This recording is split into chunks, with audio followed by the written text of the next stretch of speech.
All right, today we have another very special guest joining us on the show. He's the principal here at North Penn High School, Mr. Pete Nicholson. Thank you for coming on the show.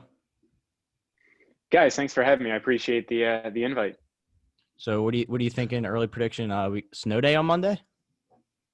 It's a great question. I go back and forth. I've been looking at the weather apps, multiple weather apps, I should say, and I think it's likely we're impacted some way, shape, or form. I don't know if that is a virtual day or a traditional snow day, but my early prediction says we're going to be impacted on Monday. Of course, as we all know, weather forecasters are wrong, so we'll see what happens. What goes into the decision of determining whether we just do all virtual for the day or it's just an off day? I think there are multiple things, honestly. I mean, this is the first year we've really had the option of virtual. So, and it's been a pretty mild winter until at least this weekend. So, I think there's some merit in the typical snow day. I think everybody needs a chance, if we have a lot of snow, to dig out, right? I mean, There's shoveling to be done, there's snow blowing to be done. So that's part of it. I think there's also, in the midst of a year that's been pretty crazy, I think there's something to be said for just that random day off. I mean, I remember as a student waking up and listening to the radio and hearing that my school was closed, and there's just something to be said for turning the alarm clock off and going back to sleep for a little bit and relaxing, going out sledding with friends, that kind of thing. But there's also, we have to look at it as well. I mean, there are times where, a virtual day just might not work. If there's heavy winds, if there's power outages predicted or internet outages, you can't learn via the internet if your internet's down or if your power's down. So there's a lot that goes into it. Yeah, the power is definitely a big thing with it. You obviously can't log in virtually if there's no power in the whole school. But so what we like to do with the guests that we do when we bring on the show is we like to start with the backstory of how they got into the position that they find themselves in today. So when you were going through high school, did you have a general idea of what you wanted to be when you were older, or were you kind of still undecided until you got into college? So I'll say yes and no. So all throughout high school, my goal and where I saw myself going, I really wanted to be an athletic trainer. When I first started looking at colleges, I started looking at athletic training programs. So that was kind of my goal. And then I guess, I don't want to say randomly, but my junior year, when I was looking at courses for senior year, we had an option. I went to Quakertown High School, just up the road here. So we had what we called at that point an ed internship. So it was similar to our career work study, those types of programs we have here at North Penn. And I had the opportunity to work my senior year with one of our health and phys ed teachers at Quakertown. And that it was something I loved. I really much enjoyed being in the gym. I enjoyed the health classes. I got a chance to teach a little bit. Towards the end of the year, he gave me the opportunity to teach a couple lessons. I was a senior. I was teaching, I think, sophomores about health and about phys ed. And it was just something that really kind of changed my direction. So I veered off and went into teaching into health and physical education. And then, that kind of led to one thing led to another, and here I am. How was your experiences that you had when you were a gym and health teacher help you still today? I think when you're teaching health and phys ed, and I know our health and phys ed teachers here are similar to the situation I had, there's a lot of flexibility that's involved, and there's the opportunity to really get to know all the students.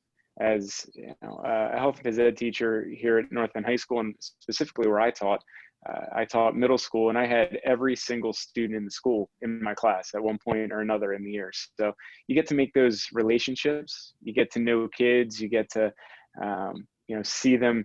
In my case as a teacher, I saw them every other day for 3 years of middle school. So you really get to make those bonds. And I think that is something that I try to continue here as the principal of the high school. Obviously, our school here is a lot bigger than when I was teaching, and I have less contact with students on the day-to-day, but I still try to make connections. I still try to get to know kids and know them by name and call them by name when I see them. Obviously, that's been made harder with everyone wearing masks this year, but it's something that I certainly carry with me, because it was always a point of pride for me as a teacher to know every student and kind of know a little bit about them too. And I try to do as much of that as I can now.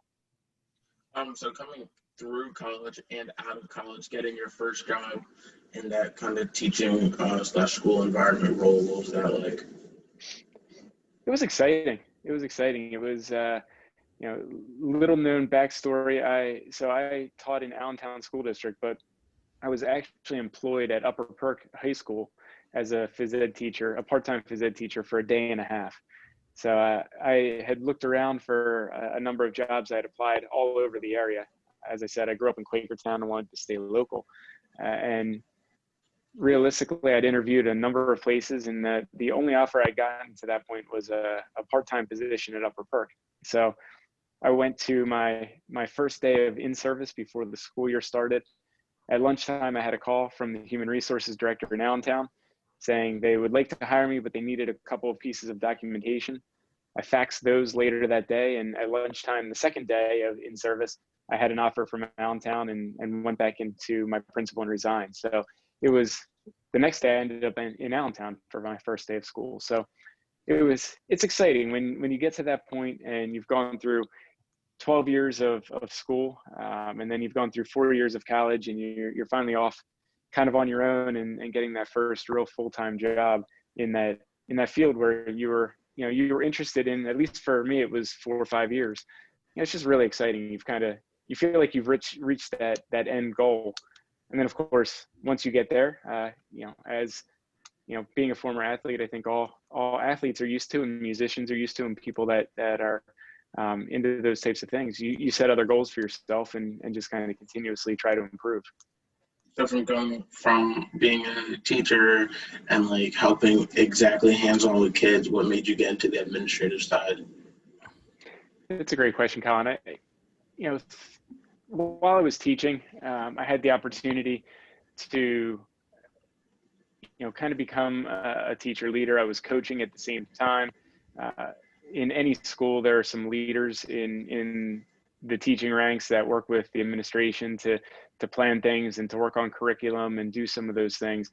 And just, I guess, as things would happen, I ended up being the longest tenured health or phys ed teacher in my building in my second year. Just so happened that everyone that had been there left, and I was kind of tapped on the shoulder and asked to do some things, and kind of found that I liked doing a little bit more, and I felt like I could have a little bit larger impact on kids, not being necessarily in the classroom, but being, in that different role where I could impact not just kids in my school, but kids in some other schools through curriculum writing, and some kids that were in other classes through some of the committees I was on. So it kind of changed my mindset a little bit. It was tough to leave the classroom. As I said, I always kind of prided myself on having those bonds with kids, and it was tough to say goodbye when I left that school and went to my next school as an assistant principal. But I think in any field, as you're there and you learn and you grow and you find other niches and other passions, you need to kind of pursue those passions. You talk about it. You got it, Tyler. You got it. Right. You talk about athletics. It says on your high school description that you were a former high school football coach and you're an active runner. Are both those things true? Those are both true. Yes. Yeah. I coached high school football at Deerfield High School in Allentown for 5 years. Was slated to go back for my 6th year, and at that point I was just about a year away from my administrative degree, and decided to resign from football that last year to make sure I could take the rest of my classes. And so that was the end of my coaching career, because by the next year I was in administration and just didn't have the time. And I am a runner. I've run a number of half marathons, and I work out every morning before I come into work. I know Colin works Would you out say before we do the podcast. Would you say if you stuck with that a little bit longer, you would be just as good as Coach Beck? I like to tell Coach Beck that, yes. But when Coach won his 200th game this year, I sent him a little video message, and I told him basically if I had stayed in coaching long enough to win 200 games, I would have been about 550 years old. The teams I coached were not very good. I like to say that, I taught them a lot about life, and hopefully I made them better young men through the process. I don't know that they necessarily became better football players while I was coaching, but I had a ton of fun with that. Football is obviously a passion of mine and something I was very proud to coach and just be around those at that point it was only young men. We didn't have any females on our team during that time, but it was a great time. So I like to. You said you got it. No, you go, because. You said coming after coaching, you went straight into administrative. Hitting that administrative period at multiple school districts, what's the difference like between each one you've been at?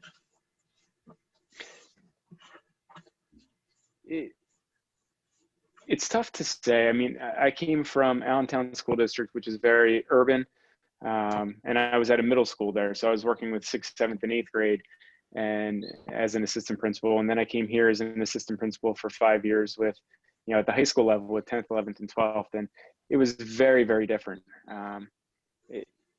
The setting, the types of students we have here as compared to what I was doing there. I will say my time in Allentown was 100% rewarding, and it was even harder for me to leave Allentown when I left. When I was lucky enough to get the job here, I was very excited to come here, but it was very difficult to leave Allentown. There were a lot of students that I had really, really close bonds with, knowing them for 3 years, and that was really difficult. So, I think no matter what, students have needs, and the goal as an educator is to meet those needs and to make sure that you're doing what you can to make them successful or help them be successful and get to their goals. So there's a common thread there, but the situations and the settings are often completely different. So I want to transition now to stuff that's going on at North Penn like now. So obviously you got the online learning, and I think you guys have done a pretty good job with the circumstances of getting the virtual and the hybrid. But obviously there's going to be problems that come with every situation that we face. So what would you say the biggest problem you guys have seen with the online learning format? I think the biggest challenge we have and the biggest concern I have are the students that don't have their cameras on. Mm-hmm. It's really tough, having been in the classroom for a number of years and seeing teachers struggle with that lack of feedback. Teaching is all about getting that feedback. As a teacher, you thrive on, working with a student and seeing their eyes light up, or seeing that facial expression change when they finally get something. They understand what it is that we're talking about, and they're learning and they're engaged. And that's very difficult when all you see is an icon on the screen. To not have any kind of feedback like that. As a coach, when you teach a lineman or you teach a quarterback a certain technique, and then they go out and do it, that's what it's all about, as a teacher and a coach. And to not have that immediate feedback, to not really know, if your students are there learning or if they're playing PS5, is difficult. And I think that's to me, that seems like the biggest frustration right now and the biggest sticking point, and things that we need to continue to encourage, our students to turn on their cameras and be engaged, because I think teachers, will thrive on that, and they'll be even more energetic and involved if they can see that what they're doing is worthwhile to their kids. So recently it was just announced and emailed out to both students and parents about the 5-day in or 5-day virtual. From your perspective, how was the planning of that going, and how did you guys come to the conclusion that this would be like the correct step going forward? Yeah, the planning for that is really in the early stages. I have the data, and I've been looking through that, and we've been kind of trying to analyze what it would look like in practice. How many of the students that 5 days per week are currently in hybrid? How many are currently 100% virtual? There's so many iterations that go into it here at the high school when you have 8, 9, 10 different classes with minors and majors. So we're really trying to evaluate that. What I don't want to get into is a situation where we're having too many students in a classroom and we're not able to keep the social distancing. But the goal is to get as many students in here as we can, safe and socially distanced. If you walk around the building right now, there's no secret, I don't think, that our classes are pretty empty. There aren't that many students that are coming into the building. Even hybrid students are electing to stay present virtually and stay at home. But we really have to be careful of how we go about this and which students are coming in 5 days a week. So we're not overcrowding and we're not getting to the point where we need to tell people that they can't come in. So we're in the early stages. I hope to have some answers soon, and hopefully we have a little bit more direction based on the numbers that we can share out before too long. So, because like I said, the goal is to get students in the building. I'd love to just be able to go back to where we were in February of last year and have all this behind us, but that's probably not reality, certainly for the rest of this year. So we just need to get kids in the building, get that feedback for teachers, have students, in person, and making sure we're doing everything we can for that. What does that look like if 80% of kids say they want to come in 5 days a week? Well, that would be a problem. That would be a decision we would have to really weigh out. The guidelines and what we stand by are 6 feet of separation. If 80% of students all wanted to be in person, that's not something we could accommodate. So there'd have to be some questions there of, could we accommodate that and say, we'll try to keep 6 feet, we'll try to keep, 4 feet of separation, or is it we just can't handle that many students and we have to just move in a different direction. So the numbers don't bear out 80%. I don't have them right in front of me, but, I think we'll be able to accommodate a large number of the students that want to come in 5 days a week. It's just a matter of making sure we have everything in line. So, we have to worry obviously about busing, about the cafeteria, as well as classrooms. So there are a lot of decisions to make and a lot we have to put into it before we just allow students to come in.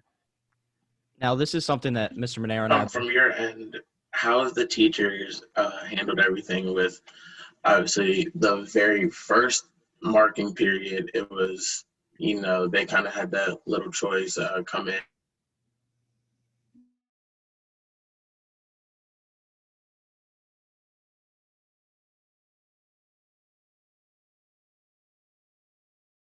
I know, like you were talking about how obviously a 5 day either in person or virtual is still a little bit away. And so is graduation, which for me and Tyler included, a lot of seniors is kind of on their mind. We saw how it went last year with the drive-through ceremony, which honestly looked still obviously not as normal because of the thousands of people you literally need to have in the stadium. Still looked good. Is there any type of plan this far out at the moment or no? I knew it was going to come around to senior events at some point. So yeah, we've been discussing different options. We've been talking about different things. I actually have a meeting with our senior class advisors and senior assistant principals right after this podcast to talk about some other things, not necessarily graduation, but we've had some really, I guess, preliminary talks. And it's difficult to project this far out because we really don't know what the guidelines will be or what the mandates will be that we have to follow.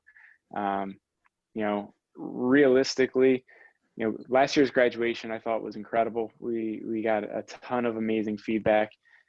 However, if the current restrictions are in place now, the current restrictions that are in place now are in place in June, technically we wouldn't necessarily even be able to do that without getting a special permit. So, we need to wait and see a little bit, and we need to plan as if we're going to have a big old school graduation style, and also have some plans B, C, D, just to make sure we honor all the seniors the best we can. You guys have lost so much.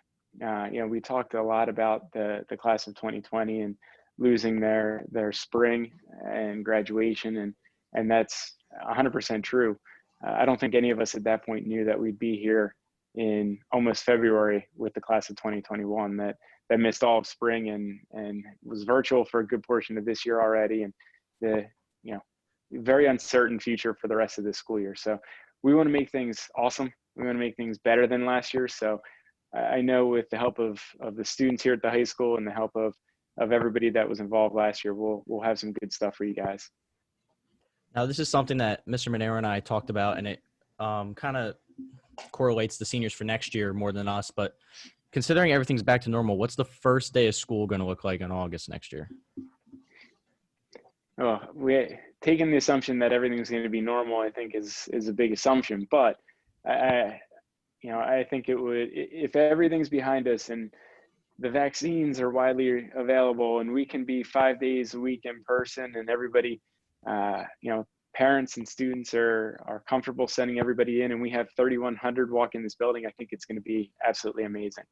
I just foresee, if that were the case, and I have my doubts, but if that were the case in a perfect world, I think it'll be a huge celebration.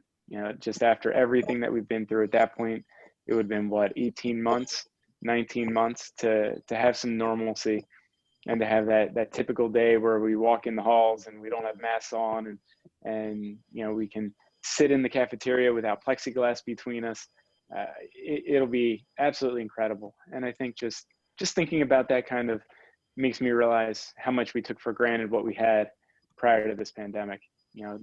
The ability to have 3,000 kids in the hall and everything and all the energy that was here, it just makes me want for those days and look forward to a day like what you just said, where we can do that again.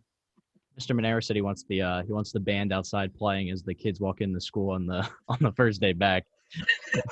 Well, tell Mr. Monero, I know he also wants turf and lights on the baseball field. Just tell him we can't have everything we want in life. All right, so what we want to do now before we let you go is a little segment we like to call boom or bust. So I'll give you a prediction, and then you have to tell me whether or not you think the prediction is a boom or a bust, so where you think it's going to happen or not. So we'll stick with the baseball theme of Mr. Monero here. Boom or bust, the baseball team wins the district this season. Wins the district this season. That's going to be a tough one. I have to say. I mean, I haven't seen some of these players play baseball since they were sophomores, so that's tough. But I know Mr. Monero and I know his work ethic, and I specifically know the great talented staff he has that boosts him up. So I'm going to go boom. I have full faith in our student athletes, and I have full faith in Monero's assistant coaches to do the job and make him look good. So I'm going boom. So next Sunday after this coming one, do the Chiefs win the Super Bowl? Oh man, I'm going to go bust on that. I think Patrick Mahomes is incredible, and I would love to see Andy Reid win a second Super Bowl. It's just so difficult to go against Tom Brady after everything he's done at 43 years old to be playing the way he's playing with that defense that they have. I'm gonna go with the Bucks. And you gave your opinion on what it will look like when it eventually is back to normal. But boom or bust, we're back to normal first day of school, late August next year. Everyone in the building. As much as it pains me to say, I'm going to go bust. I just don't see the vaccine. I hope I'm wrong. Believe me, of the prior ones that you've asked me, this is the one I hope I'm wrong on. Mm-hmm. I just, with the vaccines and the way it's rolling out, I don't see that all families and all students are going to be comfortable returning without everyone being vaccinated. And I just don't know that we can vaccinate everyone, 300 plus million people in the United States prior to the end of summer this year. So unfortunately, as much as it devastates me to say it, I have to bust with that. Our next one comes off a little back and forth between the baseball and softball team on Twitter today. So could the best hitter on the baseball team hit a fastball off of Matty Volpe? How many chances do they get? Is there anything there? Three. I'd say in a regular at bat, could they get a hit off of Matty Volpe? I'm going to couch my answer, but I'm going to say boom. I'm going to say a good baseball hitter. It may take till the third pitch, but might be able to back into one and get one into the gap somewhere, get one a looper over the infield. I don't think it's going to be a strongly hit ball, and I certainly don't think they're going to make Maddie look bad because I've seen her pitch. But I think they'd make contact and maybe have a chance. So I'll go boom, and that's absolutely no disrespect to Maddie because I can't wait to see her out there this year for her senior year. I was absolutely devastated for the softball team last year with the amount of talent they had. I think they had every chance to go the distance for the state last year, and I think they can again this year. So I'm going to go Boom, but I'm going to say it's not going to be a hard hit ball. And if the guys on the baseball team think they're going to run into a home run off her, they're sadly mistaken. Do you think the best hitter on the softball team could get a hit off of the best pitcher like Dylan Brown on the baseball team? I'm going to go Boom on that too. I'm going to go Boom on that. And again, no disrespect to Dylan. But a good hitter is a good hitter. And I think that, I played baseball in high school too, and I wasn't good enough to play in college. But I think a good hitter, given the opportunity, will make contact. Whether it's a hit or not, I think that's difficult to say. But to make contact, if you're a good hitter, you're just flat out a good hitter. It doesn't matter if it's a baseball, a softball, or a beach ball coming your way. I think you can run into one if given a full at bat. Now, this last one we've been asking all our guests. It's not a boom or a bust, but who do you think the next professional team to win a championship in Philadelphia is? Wow. I'm going to have to say, this is difficult for me because I'm not a huge hockey fan, so I haven't been following the Flyers all that closely.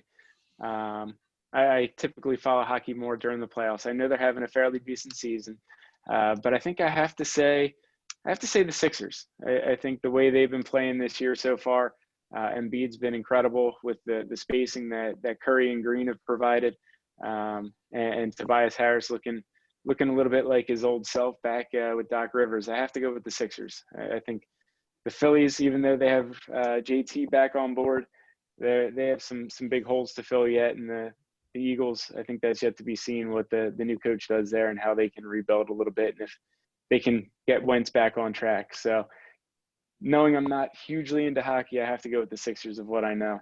That's what we've seen. We've seen a lot of Sixers and Flyers answers, but I actually, me personally, I'm not a big baseball guy, but I think the Phillies are going to win next just because basketball, you got like the teams like the Nets and the Lakers, and you just have the constant super teams, and the Flyers haven't won in like 50 years. So I don't know. So I go baseball just because of JT and Bryce, and they got a good future for the next 5 years. And I know Colin's high on the Phillies as well.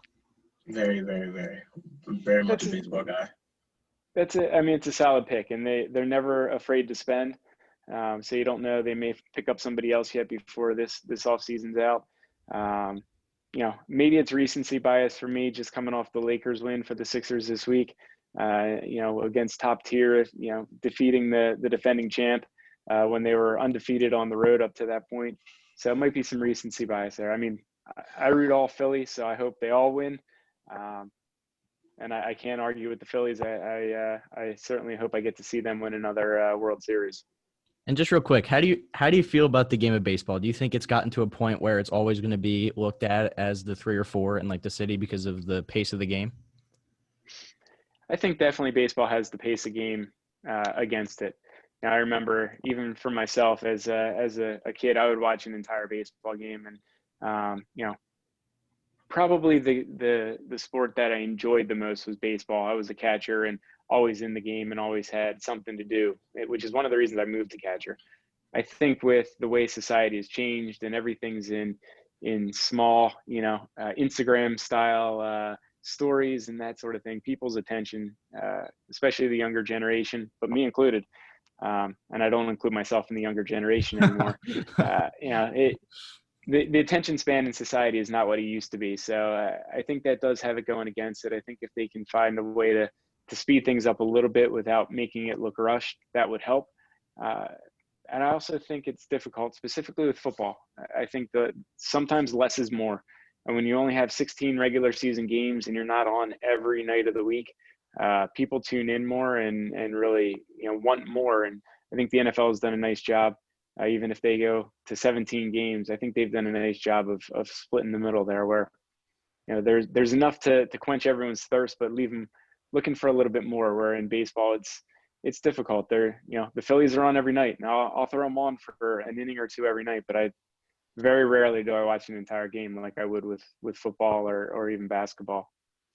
Yeah, I agree. Do you think basketball is in a situation too where they're kind of in trouble with the trend that the league has taken with the with the super teams?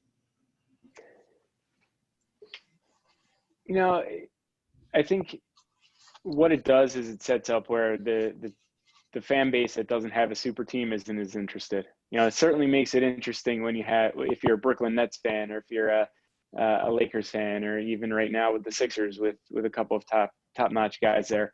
I think it makes it more difficult, and it makes it top heavy. You know, it's hard to believe that some of these max players are ever going to end up in some of these cities, and you constantly see, you know, the young talent leaving when they're free agents. So I think there's some potential there to see some negative impact. I don't know that it's fully negatively impacted basketball.